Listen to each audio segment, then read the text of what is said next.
आइए मेरे प्यारे बच्चों, बेहद ही हसीन, बेहद ही प्यारे, बेहद ही खूबसूरत सवाल की तरफ आते हैं। सवाल बहुत बड़ा है, लेकिन ये पेपर का क्वेश्चन नहीं है, मेरा खुद का बनाया हुआ सवाल है। सवाल सिर्फ इसलिए है ताकि आप फ्रैक्शंस को रिलेट कराना सीख पाए, जितनी भी फ्रैक्शंस आपने पढ़ी थी। तो एक बार आप प्रयास करिए, फिर करते हैं चर्चा।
विशाल भाई कह रहे हैं कमेंट में, एक बच्चा आप में से ही कह रहा है जी मैं एडवांस मैथ बाद में कर लूँ, अरिथमेटिक अभी पढ़ लूँ। ऐसा बिल्कुल भी कोई खास परेशानी वाली बात है नहीं। अरिथमेटिक बहुत मुश्किल नहीं है, बेहद आसान है। जो सवा घंटे की क्लास है, अगर आप उसे सच महीने में सिर्फ 20 से 25 मिनट या आधा घंटे की क्लास देख लेंगे ना दोबारा से 2x की स्पीड में, तो मुझे नहीं लगता कि आपको आने वाले समय में दिक्कत रहनी है। ठीक है, अरिथमेटिक बेहद आसान होता है।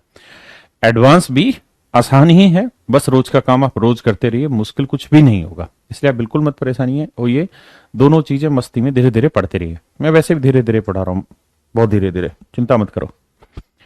सवाल में कह रहा है यार, ए बी सी और डी, ये चार लोग हैं और चारों शैतानों ने मिलकर एक पेन खरीदा। चारों शैतानों ने मिलकर मेरे प्यारे बच्चों एक पेन खरीदा है, और जो पेन आया है मेरे बेटे वो है 56 लाख का। हाँ है ना। कह रहा है B plus C plus D का हिस्से का चार। यार ये टाइपिस्ट अपने इस्तेसी करा गया फिर से।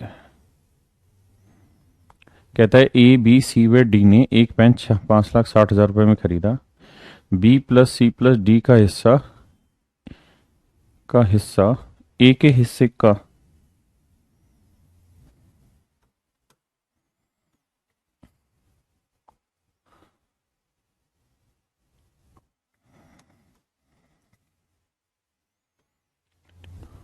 हिस्सा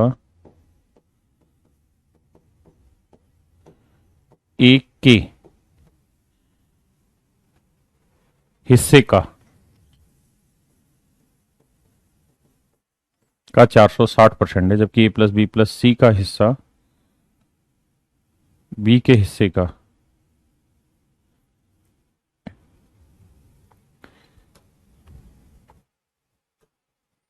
जबकि ए प्लस सी प्लस डी का हिस्सा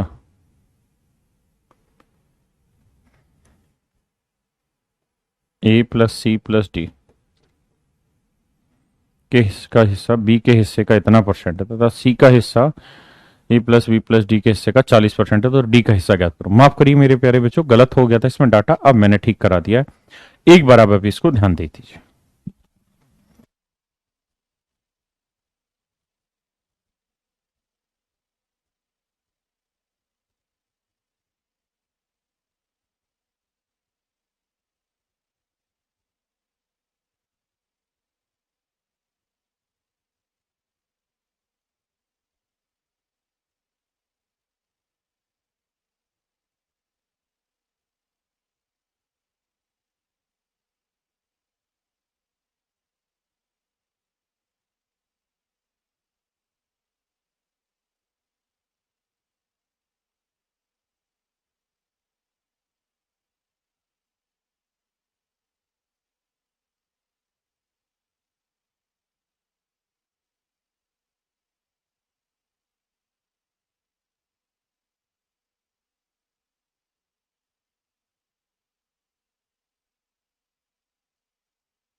देखिए मेरे बच्चे, अब यहां से दिमाग दौड़ाइए। सवाल में कह रहा है B plus D C plus D का हिस्सा ए के हिस्से का, B plus C plus D का हिस्सा ए के हिस्से का। किसके हिस्से का मेरे बच्चे? ए के हिस्से का, हाँ है ना। तो ए के हिस्से का 460% है। तो मेरे प्यारे बच्चों 400% जमा 60%, 400% की फ्रैक्शन 4 और 60% की फ्रैक्शन 3/5। तो 5 20 और 3 23/5, हाँ है ना। इसका मतलब मेरे प्यारे बच्चों ए का हिस्सा अगर 5 होगा तो B plus C plus D का हिस्सा क्या होगा? 23। ए का हिस्सा 5 होगा तो B plus C plus D का हिस्सा क्या होगा मेरे प्यारे बच्चों? 23, हाँ है ना। किसी भाई को कोई दिक्कत है? नहीं। तो A plus B plus C plus D का हिस्सा कितना हो? 23 और 5 28 यूनिट। तो मेरे प्यारे बच्चों 28 यूनिट 56 लाख। तो 1 यूनिट की वैल्यू 2 लाख, हाँ है ना। तो ए की वैल्यू कितनी थी? 5 यूनिट। तो 5 यूनिट की वैल्यू कितनी होगी?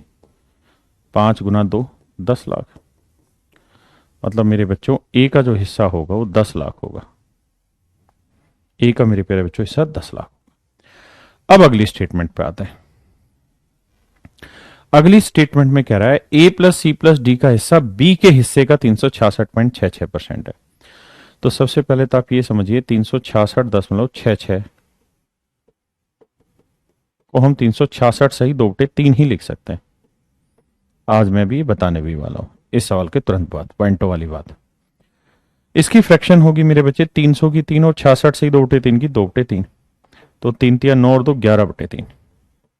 तो सवाल में कह रहा है क्या मेरे बच्चे? ए प्लस सी प्लस डी का हिस्सा बी के हिस्से का इतना परसेंट है। इसका मतलब मेरे प्यारे बच्चों बी का हिस्सा 3 है तो A plus C plus D का हिस्सा क्या होगा? 11। ये हिस्सा 3 है मेरे दोस्तों, तो ये वाली वैल्यू क्या होगी? तो आप कहेंगे 11। अगर बी की वैल्यू 3 है तो A plus C plus D की वैल्यू क्या होगी? 11। तो टोटल वैल्यू 11 और 3 कितनी होगी मेरे बच्चे? तो आप कहेंगे 14। टोटल वैल्यू हो गई 14। यानी ए बी सी डी का इन्वेस्टमेंट हुआ 14 यूनिट। तो 14 यूनिट रिप्रेजेंट कर रहा 56 लाख को। तो 1 यूनिट की वैल्यू मेरे बच्चों 4 लाख।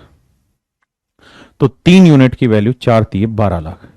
इसका मतलब मेरे प्यारे बच्चों बी का इन्वेस्टमेंट है 12 लाख। बी का इन्वेस्टमेंट है 12 लाख, हाँ या ना मेरे प्यारे बच्चों। अब आइए तीसरी स्टेटमेंट पे।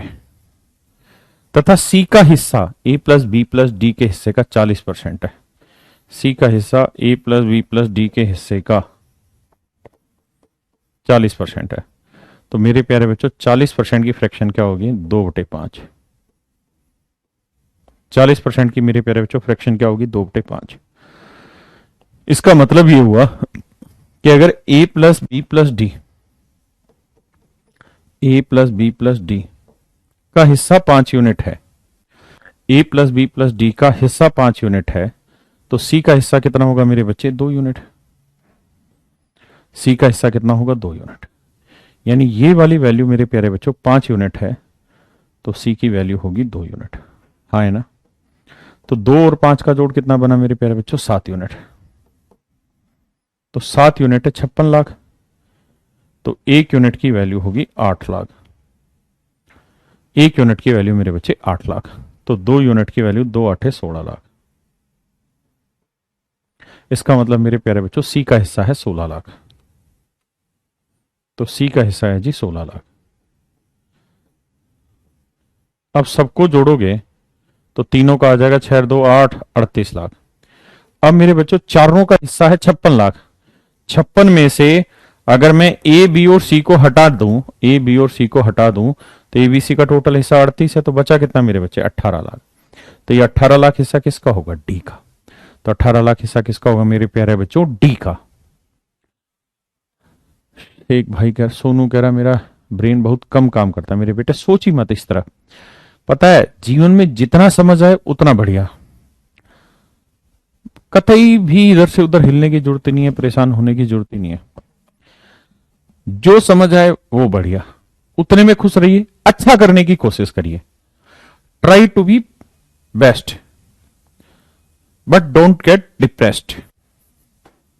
आज मैं एक पढ़ रहा था कहानी, उसमें ये था कि भाई जो 9/11 वाली घटना हुई थी अमेरिका में, ट्रेड सेंटर पे, जो अमेरिका में करा था ना इसने, लादेन ने कांड, ट्रेड सेंटर का। तो कहते हैं कि ट्रेड सेंटर पे, बेसिकली ट्रेड सेंटर का मतलब ही, ट्रेड का मतलब आप जानते हैं व्यापार होता है, तो बिजनेस टाइकून्स थे वहां पे, बहुत सारे बड़े बड़े बिजनेस एग्जिस्ट करते थे, उनके ऑफिसेस थे उसमें ट्रेड सेंटर में।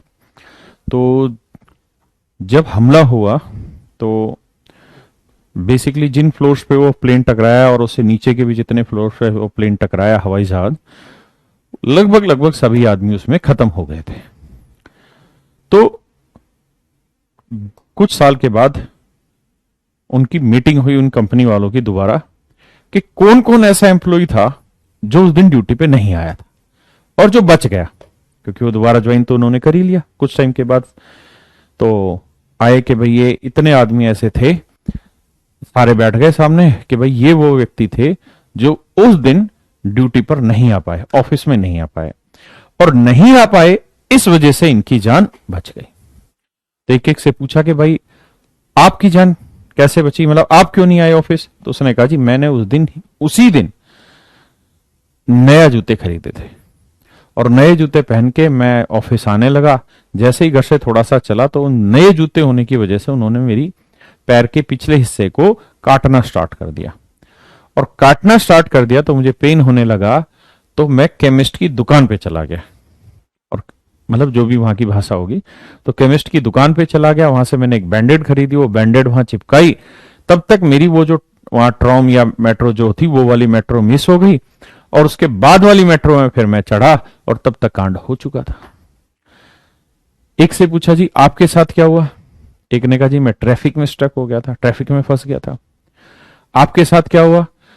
मेरे साथ ये हुआ जी कि सुबह सुबह जो खाना डिलीवर करने आते हैं, दूध देने आते हैं, वो आया ही नहीं आज खाना देने, और जब वो खाना देने नहीं आया तो मेरे को बड़ा गुस्सा आया। फिर मैं मार्केट गया, खाना लेके आया, फिर तैयार हुआ, फिर ड्यूटी आया। ऐसे करीबन वो 150-200 लोग थे, और उन 150-200 लोगों की कहानियां सुनी सबकी, कि भाई कौन कौन किस वजह से नहीं आ पाया ड्यूटी।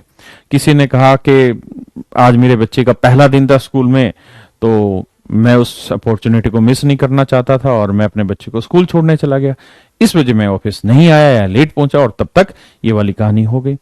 तो मेरे प्यारे बच्चों, कहने का मतलब ये है कि आप जिस भी सिचुएशन में हैं, आप सबसे बेहतरीन सिचुएशन में हैं। आप अच्छा करने का प्रयास करिए, लेकिन उस अच्छा करने के पीछे फ्रस्ट्रेट मत होइए, उस अच्छा करने के पीछे डिप्रेस मत होइए। आप जहां हैं, जिस जगह है, वो सबसे राइट टाइम, राइट मोमेंट है। पता नहीं कितने ऐसे लोग हैं जिनको ये मौका नहीं मिल पा रहा जिस जगह आप हैं। कितने ऐसे लोग थे जिन्होंने उस दिन नया जूता नहीं पहना, अगर पहन लिया होता और उनको भी जूते ने स्टक किया होता तो मेडिकल शॉप पे जाते हो, कुछ लेट हो जाते और जिंदगी बच जाती। पता नहीं कितने ही ऐसे लोग थे जो मर गए जिनके बच्चों का आज पहला दिन नहीं था स्कूल में। कितने ही ऐसे लोग थे जो आज ड्यूटी टाइम पे पहुंचे, लेट नहीं हुए। अगर वो ड्यूटी 5 मिनट लेट हो जाते तो उनका जीवन बच जाता। यानी मेरे प्यारे बच्चों, हर बार समय पे पहुंचने से भी बहुत कुछ नहीं होता, बहुत बार आप लेट पहुंच के भी जीवन बचा लेते हैं अपना। यानी जिस समय आप हैं वो आपका सबसे बेहतरीन टाइम है। इसलिए बी मोटिवेटेड, बी काम, ठंडे रहिए, शांत रहिए। जीवन में दिक्कतें सभी के साथ हैं, जीवन में दिक्कतें सभी के साथ है, कोई किसी भी स्टेज का हो, आईएएस हो, आईपीएस हो, प्रधानमंत्री हो, राष्ट्रपति हो, हर आदमी को टेंशन है, किसी न किसी चिंता में कोई डूबा हुआ है। इसलिए आप ऐसा मत सोचिए कि जीवन में जो ये मुश्किल घड़ी है सिर्फ आपके साथ ही नहीं। मुझे नहीं लगता कि कोई भी स्टूडेंट जो कामयाबी की राह पर पा पाया होगा, उसने ऐसा रास्ता नहीं चुना होगा, या इस रास्ते से नहीं गया होगा, या उसको जीवन में मुश्किलात आई नहीं होंगी। यार बहुत आई है, हमें भी आई है, हमसे पहले वालों को भी आई थी, आपको भी आ रही है, हमारे बाद वालों को भी आएगी। यानी ये तो एक संघर्ष है, ये तो एक रास्ता है ना। तो इस रास्ते का एंजॉय करिए, पढ़ते रहिए, मेहनत करते रहिए। आपका सिलेक्शन हो गया, बहुत अच्छी बात है, नहीं हुआ तो बहुत ही अच्छी बात है। आपने देखा ना, जो समय पे पहुंच गए बहुत अच्छी बात थी, लेकिन जो समय पे नहीं पहुंचे वो बहुत ही बहुत अच्छी बात थी, क्योंकि उनका जीवन बच गया। तो जरूरी नहीं ना कि आपकी लाइफ की डेस्टिनी आपको आईएएस बनाने पे ही तुली हुई है। नहीं, क्या पता आपकी लाइफ की डेस्टिनी ने आपके लिए बहुत कुछ सोचा हुआ हो। हाँ है ना? तो बिल्कुल मत परेशान होइए, हमेशा संयम से काम करिए। जीवन में आपके साथ हमेशा अच्छा होगा। जो हो रहा है वो बहुत अच्छा है, आपको जरूर इस समय वो गलत महसूस हो रहा है, लेकिन ऊपर वाला आपको उस चीज की तैयारी करा रहा है धीरे धीरे। तो फ्लक्चुएशन में घबराइए मत, सभी के साथ आता है, आपके साथ भी आ रहा है। मेहनत करिए, आगे बढ़िए, अच्छा काम करने का प्रयास करिए, लेकिन उसके लिए अपने आप को इतना मत झोंकिए कि आप एक डिप्रेशन की स्टेज पकड़ लें या घबरा जाए। नहीं, मस्त होके काम करिए। चलिए अब आते हैं।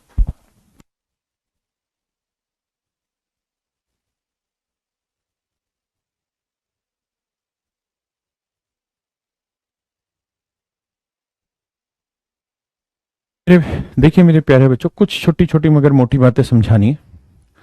1/3 को अगर आप डेसिमल में रिप्रेजेंट करेंगे ना, तो ये होता है 0.3333।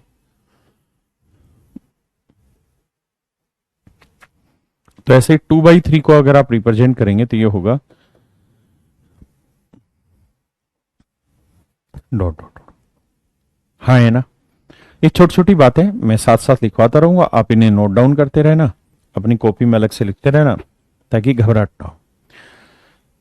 मेरे प्यारे बच्चों, 1/11 को डेसिमल में लाओगे तो ये आएगा 0.090909, और ये चलता रहे।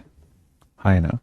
अगर 1/9 को डेसिमल में लेके आओगे तो 0.11111। तो ये कहानी है, चलती रहेगी। इंफॉर्मेशन बहुत सारी है, पढ़ना बहुत कुछ है ना? जो समझ आ जाए वो बेहतर। एक बच्चा कह रहा था कि मेरा दिमाग बहुत कमजोर है। तो सोनू भाई, बहुत बार कमजोर दिमाग भी अच्छा होता है, बहुत बार कमजोर दिमाग भी अच्छा होता है, और अच्छा दिमाग फेल हो जाता है ना? आपने एक बात कही जो मुझे चुभी, इसलिए मैं आपको एक एग्जांपल बता रहा हूं, उसका सीधे पढ़ाई पे आएंगे। 2013 में प्री का एग्जाम हुआ था, शायद 13 जून था, मुझे शायद डेट याद हो करेक्ट। 2013 में 13 जून को प्री का एग्जाम था, मॉर्निंग शिफ्ट थी। और ये एग्जाम इस तरीके का था, ये 2014 में हुआ था, 2013 वाला एग्जाम, शायद अगर डेट ठीक ठाक रही हो तो मेरे याददाश्त। तो हुआ ये था कि 2013 वाला जो सीजीएल था वो पहले हुआ, पहले प्री हुआ, फिर इसमें कुछ गड़बड़ के संकेत मिले कि प्री का एग्जाम जो कंडक्ट हुआ था उसमें कुछ मिसलीड हुई हैं, चीजें गलत तरीके से टैकल हुई हैं, बट वो इतना बड़ा कुछ हुआ नहीं उसमें खास। फिर इसका मीन्स हो गया। मीन्स होने के बाद तब तक इन्वेस्टिगेशन एक बहुत अच्छे रुख तक जा चुकी थी, और तब अल्टीमेटली ये पता चला कि हाँ, प्री में गलत हो चुका है, और कुछ बच्चे गलत तरीके से इसका फायदा उठा चुके हैं, और कुछ सेंटर्स पे या बहुत सारे बच्चों को गलत पेपर मिल गया।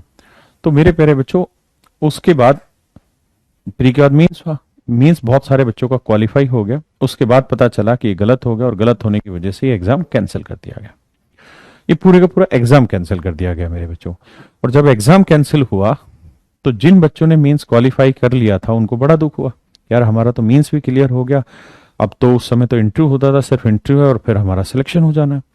लेकिन वो एग्जाम कैंसिल हुआ, और कैंसिल होने के बाद दोबारा से मेरे बच्चे प्री एग्जाम हुआ। और प्री एग्जाम हुआ तो इसकी मॉर्निंग शिफ्ट का जो पेपर था वो टफेस्ट क्वेश्चन थे, टफेस्ट क्वेश्चन थे, मतलब सबसे मुश्किल क्वेश्चन थे। उस समय मैथ में 50 क्वेश्चन आते थे मेरे बच्चे, और 50 क्वेश्चन जिस सीक्वेंस में उन्होंने डाले थे वो एक बहुत जबरदस्त गेम था। 50 क्वेश्चन का क्या सीक्वेंस था? शुरुआत के 4 से 5 क्वेश्चन बहुत टफ, कैलकुलेटिव, कैलकुलेशन वाले थे, मुश्किल थे। आज आप उन सवालों को पढ़ेंगे तो बेहद आसान लगेंगे। क्यों? क्योंकि आपने उन सवालों को देख लिया है, या कोचिंग उस स्तर तक पहुंच गई है कि एक एक बच्चा उन चीजों को समझ रहा है। लेकिन इनिशियल स्टेज पे उस समय बड़ा मुश्किल था। आखिरी के 4-5 सवाल भी उस बच्चे के लिए बहुत टफ थे। तो जिन बच्चों का मैथ बहुत अच्छा था, जिन बच्चों का मैथ बहुत अच्छा था, उनका हमेशा ये प्रयास रहता है कि मैं मैथ में 100% स्कोर करूं। उनमें आप भी हैं, हम भी हैं, जिन जिन का भी मैथ अच्छा होता है वो ऐसा करते हैं। उन बच्चों ने यहाँ से काम करना शुरू किया और पहले सवाल में फंसे, 2-3 मिनट लगाए, फिर उन्हें लगाया अगले सवाल पे चलते, अगले सवाल में फिर पहुंचे, फिर 2-3 मिनट लगे, फिर अगले में पहुंचे, फिर आंसर एक का भी सही नहीं आ पा रहा उसका, कंफ्यूज हो गया। उसे लगा यार आज पेपर टफ आ गया, कोई दिक्कत नहीं, इनको छोड़ते हैं शुरुआत वालों को, आखिरी से शुरुआत करते हैं। उन्होंने फिर आखिरी से शुरुआत किया, और जब आखिरी से शुरुआत की तो आखिरी में भी 4-5 क्वेश्चन इसी लेवल के। यानी वो बच्चा इतना फ्रस्ट्रेट हो गया, इतना डिप्रेस्ड हो गया उन क्वेश्चंस को देख के, उसको लगा आज तो पेपर बहुत मुश्किल है, और उसने अपना बहुत सारा कीमती समय इन 10 से एक सवालों में खराब कर दिया। लेकिन जिन बच्चों का मैथ बहुत कमजोर था, उनको तो ये सवाल पढ़ने की जरूरत नहीं पड़ी, थोड़ा सा पढ़ा, उनको पता चल गया मेरे समझ में नहीं आ रहा, वो क्विट करते चले गए, आगे करते चले गए, और जो सवाल उनको अच्छे से आते थे वो उन्होंने कर लिए, जो नहीं आते थे वो तुरंत की तुरंत छोड़ते चले गए, क्योंकि उनका मैथ समझने का जो तरीका था वो उस समय थोड़ा स्लो था या कमजोर थे, मैथ को अच्छे से नहीं समझ पाते थे। धीरे धीरे ये हुआ कि इसके जो प्री की कट ऑफ थी वो बहुत कम गई मेरे बच्चे, और प्री की जो कट ऑफ थी वो बहुत कम जाने के चक्कर में जिन बच्चों ने मेंस क्वालिफाई कर लिया था और जिनका इस शिफ्ट में एग्जाम था, उनकी हालत ये हो गई कि उनसे प्री भी क्वालिफाई नहीं हो पाया। जिनका, जो सोनू ने कमेंट किया था कि मेरा ब्रेन बहुत स्लो है, तो जिनका ब्रेन बहुत फास्ट था, जिन्होंने मेंस क्वालिफाई कर लिया था उसी एग्जाम का, उनसे दोबारा प्री क्वालिफाई नहीं हुआ। और जो बच्चे बहुत हल्की चीजों को पकड़ते हैं, बहुत ज्यादा समय में चीजों को समझते हैं, वो बच्चे प्री क्वालिफाई कर गए, क्योंकि उनका मैथ कमजोर था, उन्होंने फोकस रीजनिंग, इंग्लिश, जीएस पे कर लिया, और मैथ में भी उन क्वेश्चन पे किया जो उनको आते थे। तो बहुत बार ऐसा होता है, जो मैं अभी आपको कहानी सुना रहा था, कि आप जिस सिचुएशन में हैं, जिस जगह हैं, वो सबसे बेहतरीन है, इसलिए आपको घबराना नहीं है, बस काम करते रहना। आइए,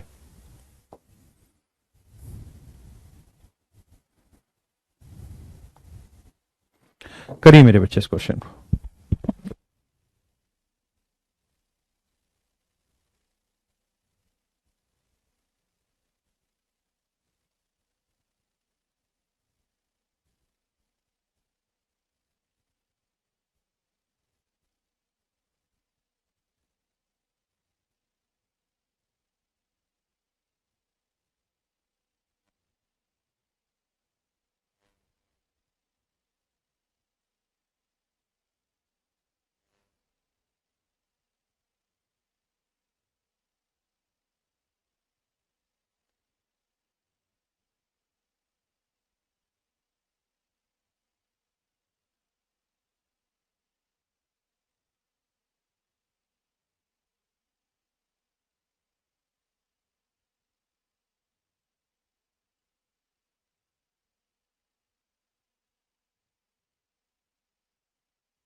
देखिए मेरे प्यारे बच्चों,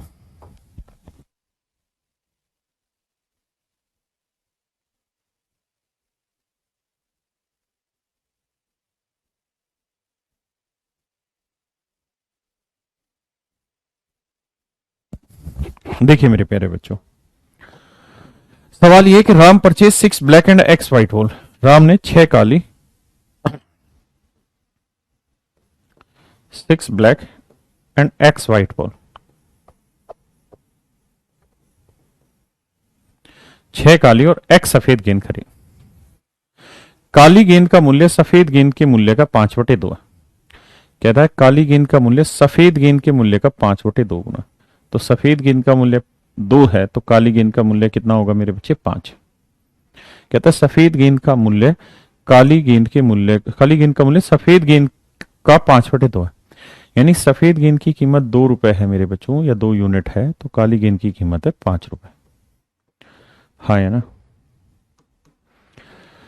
बिल बनाते समय कर्मचारी ने गेंदों की संख्या को आपस में बदल दिया। बिल बनाते समय कर्मचारी ने गेंदों की संख्या को आपस में बदल दिया। यानी सच मायने में बिल बनाना ऐसे था, 6 काली गेंद 5 रुपए के भाव से 30 की और एक्स सफेद गेंद 2 रुपए के भाव से 2x की।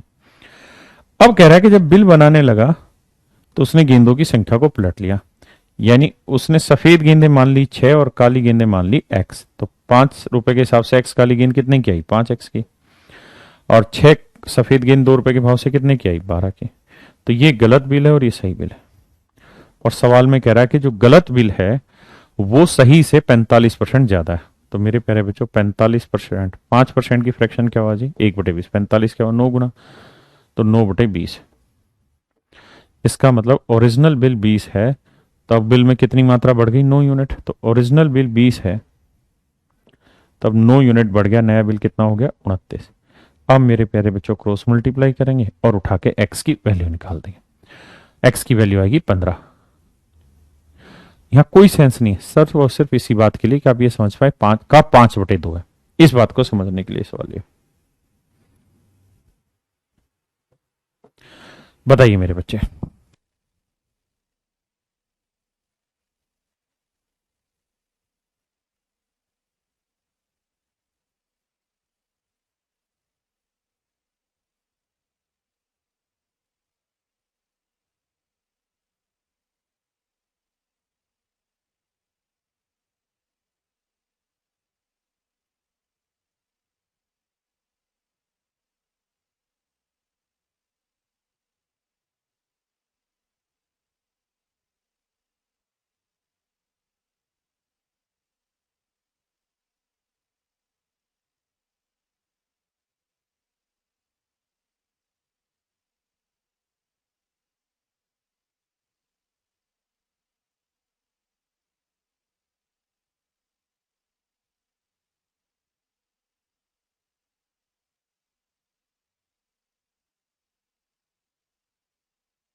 देखिए मेरे प्यारे बच्चों,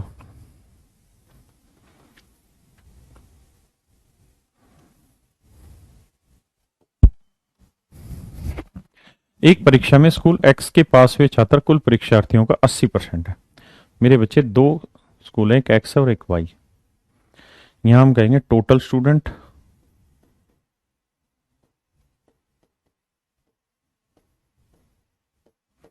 और यहां पास लिख देते हैं कि भाई कितने बच्चे पास हुए। तो कहता है स्कूल एक्स के पास हुए छात्र कुल परीक्षार्थियों का 80% है, यानी टोटल स्टूडेंट अगर 100 हैं तो 80 बच्चे स्कूल एक्स से पास हुए। जबकि स्कूल वाई के कुल परीक्षार्थी स्कूल एक्स के कुल परीक्षार्थियों से 25% ज्यादा, यानी वाई में एक्स से 25% ज्यादा, मतलब कितना हुआ 125। हाँ है ना मेरे बच्चों। वह स्कूल वाई के पास हुए छात्र स्कूल एक्स के पास हुए छात्रों का 40% है। कहता है एक्स में जितने बच्चे पास हुए उससे 40% बच्चे यहां ज्यादा पास हुए, तो 80 का 40% हुआ मेरे भाई, निकाल लो अलग से। 80 का 40%, 40% यानी 20% की फ्रैक्शन 1/5। 40% हुआ 2/5, 2 गुना, तो 16×5 = 80, 16×2 = 32, यानी 32 ज्यादा बच्चे पास हुए, तो 80 और 32 आया 112। तो स्कूल वाई में 125 बच्चे थे, 112 पास हुए, तो कह रहा कितने परसेंट पास हुए, तो 112 पास हुए 125 पे, तो 100 पे कितने। हाँ है ना मेरे बच्चे, बहुत सुंदर।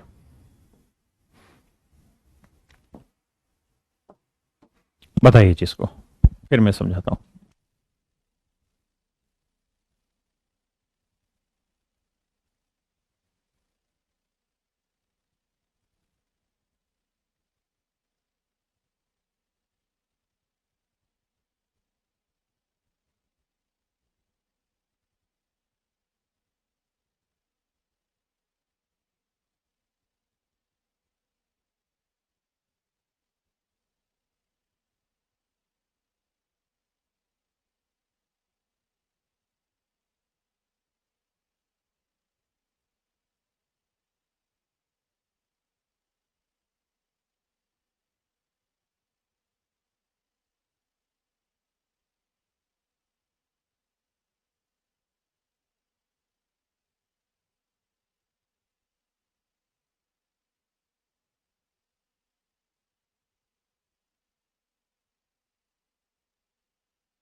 देखो मेरे प्यारे बच्चों, एक बात बताइए, मैं अगर मेरे बेटे आपको एक बात कहूं, देखिए यार, कोई भी चीज है ना अपने आप में 100% होती है। कोई भी वैल्यू अपने आप में 100% होता है। अगर मैं कहूं कि कोई नंबर है n, और अगर मैं इसमें 50% का इंक्रीज कर दूं, तो बताओ अब ये क्या हो जाएगा। तो इसका मतलब ये है कि सर कोई भी नंबर अपने आप का 100% तो होता ही है।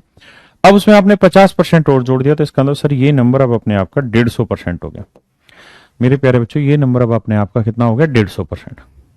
मैं कहूं कि यार अगर इस नंबर में मैं 300% का इंक्रीज कर रहा हूं, तो इसका मतलब ये नंबर सर खुद में खुद अपने आप में 100% तो होता ही है, इसमें क्या आपत्ति है? मेरे प्यारे बच्चों, ये नंबर अपने आप में 100% तो है ही, 300% का इंक्रीज कर रहे हो आप इसमें। 100% है, 300% का इंक्रीज कर रहे हो, तो इसका मतलब ये नंबर अब अपने आप का क्या बन गया? तो आप आंसर देंगे 400% बन गया सर। हाँ है ना? मैं आपको मेरे बच्चे कहूं कि अगर कोई नंबर है और मैंने उसमें 20% की कमी कर दी, बताइए अब ये क्या हो गया? तो आप कहेंगे सर कोई भी नंबर अपने आप का 100% तो है ही, अगर आपने 20 की कमी कर दी तो अब वो अपने आप का 80% हो गया। बड़ा सीधा सीधा सवाल है, इसमें कहां आपत्ति है? तो इसका मतलब मेरे प्यारे बच्चों, इस वाले सवाल में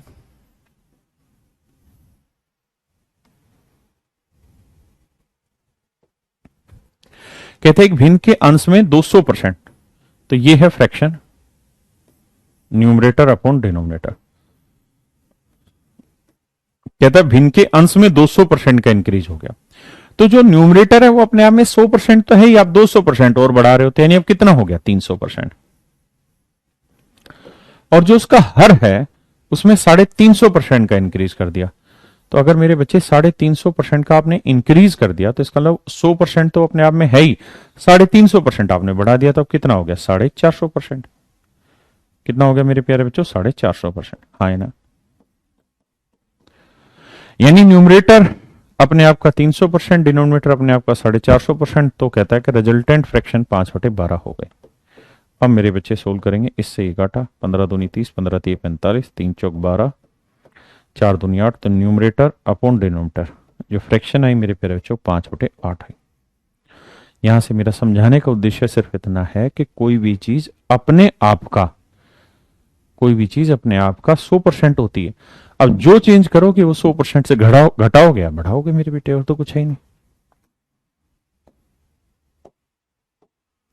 करिए मेरे बच्चे।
देखो मेरे प्यारे बच्चों, ये कोई फ्रैक्शन है, न्यूमरेटर अपॉन डिनोमिनेटर।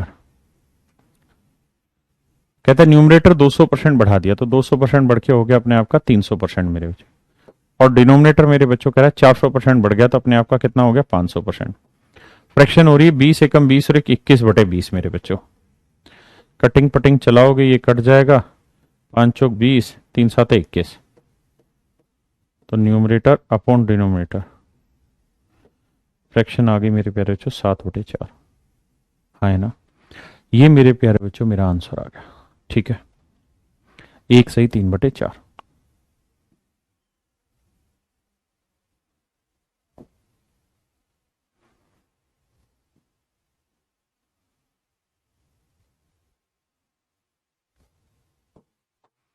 करिए मेरे बच्चे।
देखिए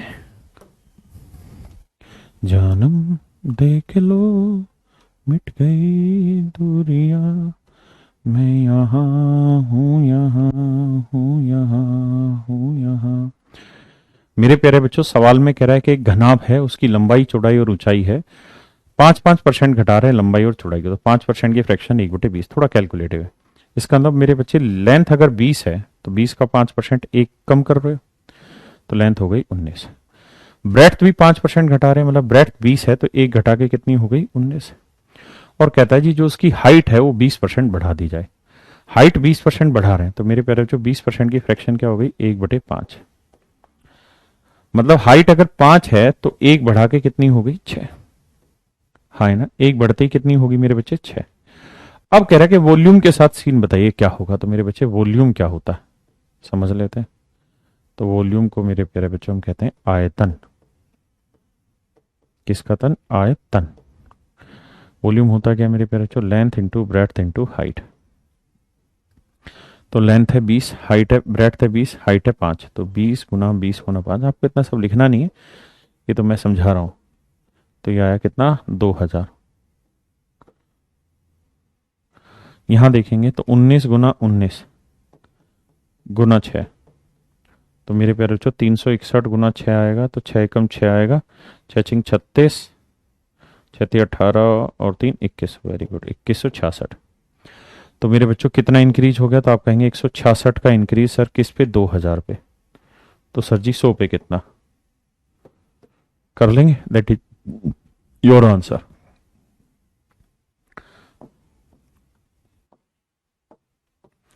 करिए मेरे बच्चे, बीच बीच में आपको ठीक ठीक से सवाल करा रहा हूं। कल से फिर टाइप वाइज स्टार्ट हो जाएगा हमारा।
आइए मेरे प्यारे बच्चों,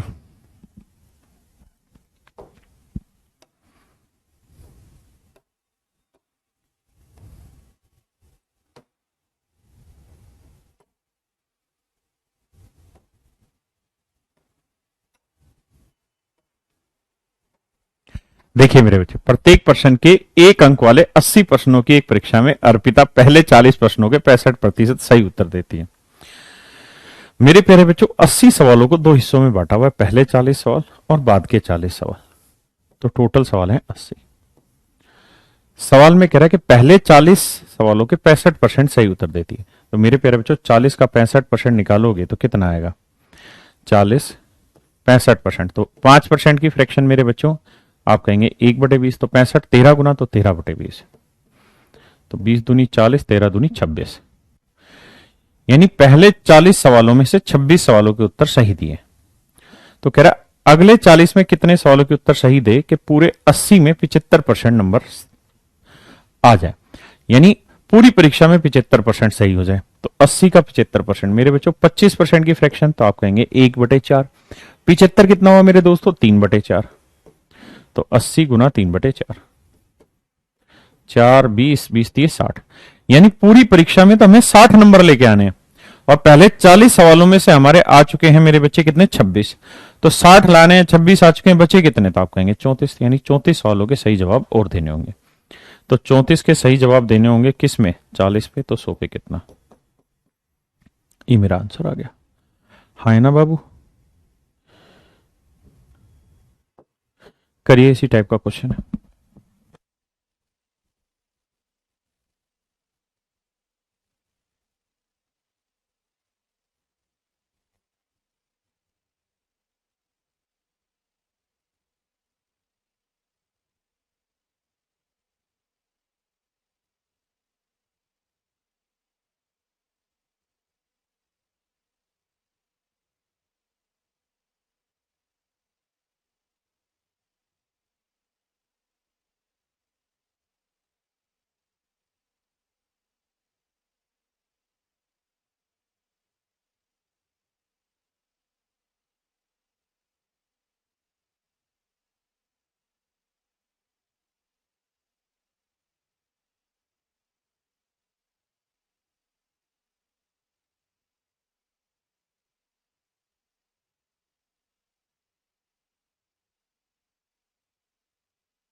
देखिए मेरे प्यारे बच्चों,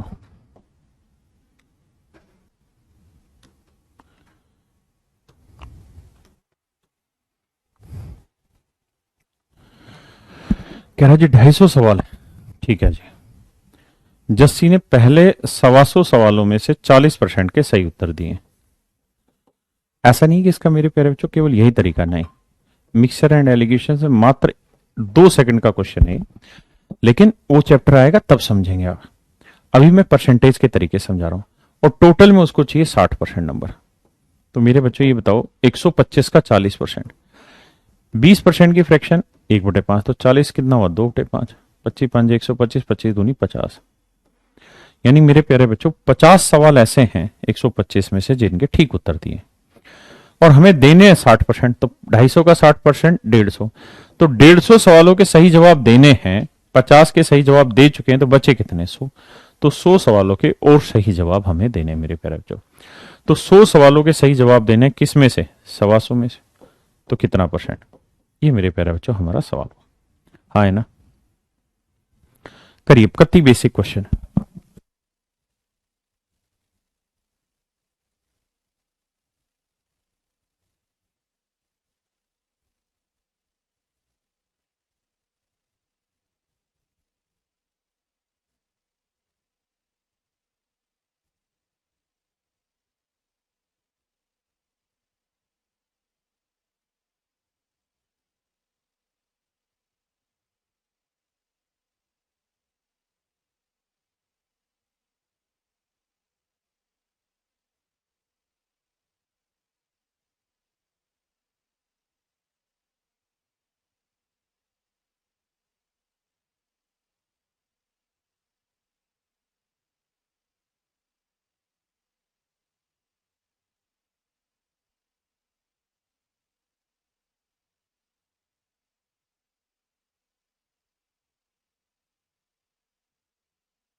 ठीक, देखो मेरे प्यारे बच्चों, 65 छात्र और 4 शिक्षक हैं। कहता है प्रत्येक छात्र को छात्रों की कुल संख्या का 20% टॉफी मिलती है। एवरी स्टूडेंट को, कहता है जितने टोटल नंबर ऑफ स्टूडेंट होंगे मेरे प्यारे बच्चे, उसका 20% टॉफियां मिलेंगी। टोटल बच्चे कितने हैं जी, 65, तो 65 का 20% टॉफियां मिलेंगी। तो मेरे बच्चे 65 का 20%, 20% की फ्रैक्शन 1/5, यानी हर बच्चे को 13 टॉफियां मिलनी ही मिलनी। और हर टीचर को, एवरी टीचर जो है, हर एक टीचर को मेरे प्यारे बच्चों कहानी ये है, छात्रों की कुल संख्या का 40% टॉफियां मिलती। तो 65 का 40%, 40% की फ्रैक्शन 2/5 यानी 26, तो हर बच्चे को 26 टॉफियां मिलनी है। हाँ है ना। तो मेरे प्यारे बच्चों ये बताओ, टोटल बच्चे हैं कितने, 65, हर बच्चे को कितनी टॉफियां दे रहे हो, 13, तो इतनी टॉफियां। टीचर कितने हैं जी, 4, और हर टीचर को कितनी टॉफियां दे रहे हो, 40% यानी 26। जोड़ देंगे मेरे प्यारे बच्चों, ये मेरा आंसर आ जाएगा। सही है कि नहीं है, बहुत ही गजब सवाल है, दिमाग के घुमा देगा। 1 सेकंड का क्वेश्चन है, लैंग्वेज पढ़िएगा।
देखिए यार, रवि सूर्य से 12 साल छोटा है।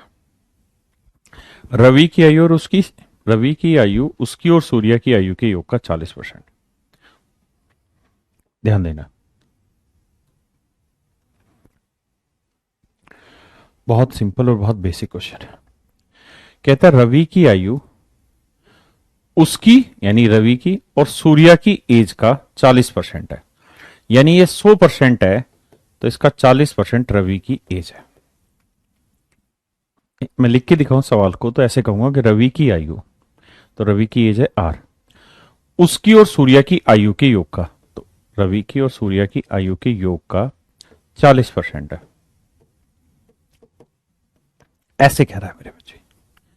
आप ऐसे ही सोचो अनपढ़ की तरह यार।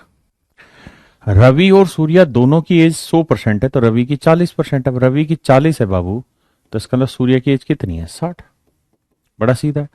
यानी रवि की एज 40% है बाबू, तो सूर्य की एज है 60%। रेशियो लोगे तो 2:3। क्या आप इस बात से सहमत हैं? हाँ या ना में जवाब दो भाइयों, क्या आप सहमत हैं? क्या आप 1 सेकंड में रेशियो निकाल सकते थे, या निकाल सकते हैं कि नहीं?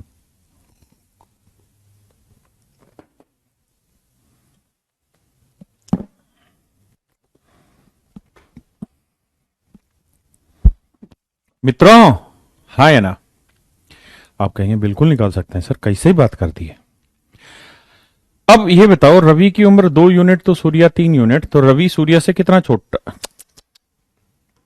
रवि सूर्य से कितना छोटा है बाबू? तो आप कहेंगे रवि सूर्य से 1 यूनिट छोटा है, जबकि सवाल में कह रहा 12 साल छोटा है।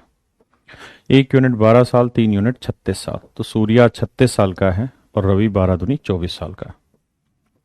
अब कह रहा है कि आज से 9 साल बाद सूर्य की आयु क्या होगी, तो 36 और 9 मेरे बेटे जोड़ोगे तो 45 साल, यानी 9 साल बाद सूर्य की उम्र 45 साल होगी। हाँ जी। कहता है 1600 के 250% का इतना परसेंट किसके बराबर, बताइए।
आइए मेरे बच्चे,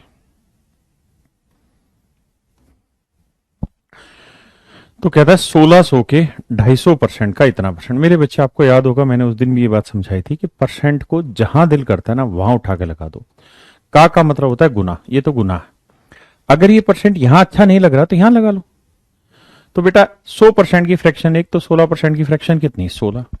250% की मेरे बच्चों ये बताओ 50% की कितनी होती है, तो आप कहेंगे 1/2। तो ये 5 गुना है तो 5/2। और 0.06 ये सिंपल नंबर है, तो पॉइंट हटाएंगे मेरे बेटे बटा 100, बस और कुछ नहीं। अब देखिए भैया, 2 × 6 5 20 100 आ गया, है ना। या इसको करो ही मत ना, बटे 100 ही रहने दो, इतनी बात में किसी को दिक्कत है नहीं।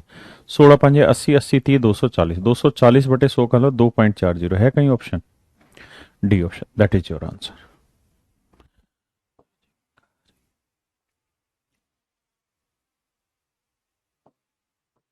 बताइए मेरे बेटा, घबराना नहीं है, मन स्थिर रखिए, शांत रखिए, आप सबका सिलेक्शन होना है। आज तक कोई ऐसा स्टूडेंट नहीं है जो मुझसे पढ़ा हो और उसको मनचाहा डेस्टिनेशन ना रिसीव हुआ हो या अचीव ना हुआ हो। बस पेशेंस रखिए, शांति रखिए, पढ़ते रहिए, कंटिन्यू एफर्ट करिए।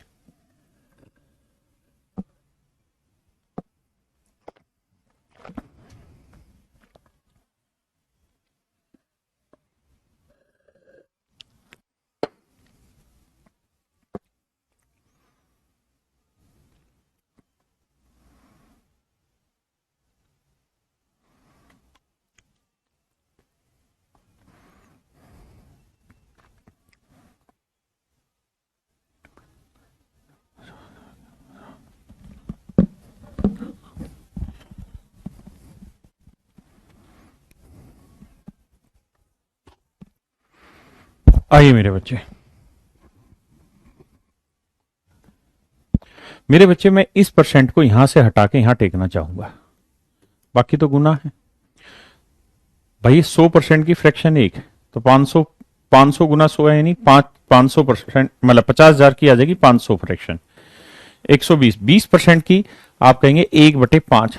120 कितना, 6 गुना, 6/5 मेरे बेटे 0.08। That is quite similar. Point हटाएंगे, 2 0 से 2 0, 5 से 5, 6 8 48। So 48 is your right answer my dear. बहुत सुंदर आप जवाब दे रहे हैं, हमको बहुत खुशी हो रहा है।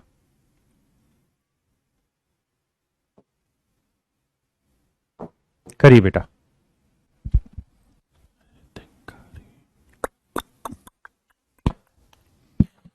घबराइए मत, जीवन जिए, मस्त तरीके से जिए।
कहता है एक बक्से में 100 नीली, 50 लाल और 50 काली गेंद है। मान लीजिए बात, 25% नीली गेंद तथा 50% लाल गेंद निकाल ली। भैया 50%, 25% नीली निकाल ली तो बची कितनी,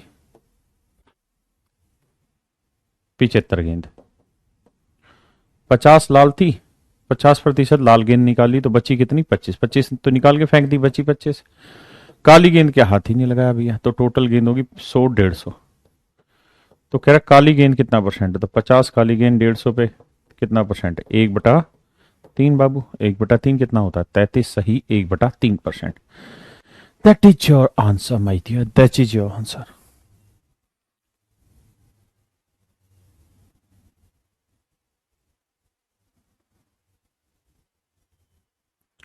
चलिए तो मेरे बच्चे आज इतना ही रखते हैं, बाकी कल फिर इस पे आगे बढ़ते हैं। Thank you, have nice day to everyone. Patience रखिए, भागम भाग मत चाहिए जीवन में।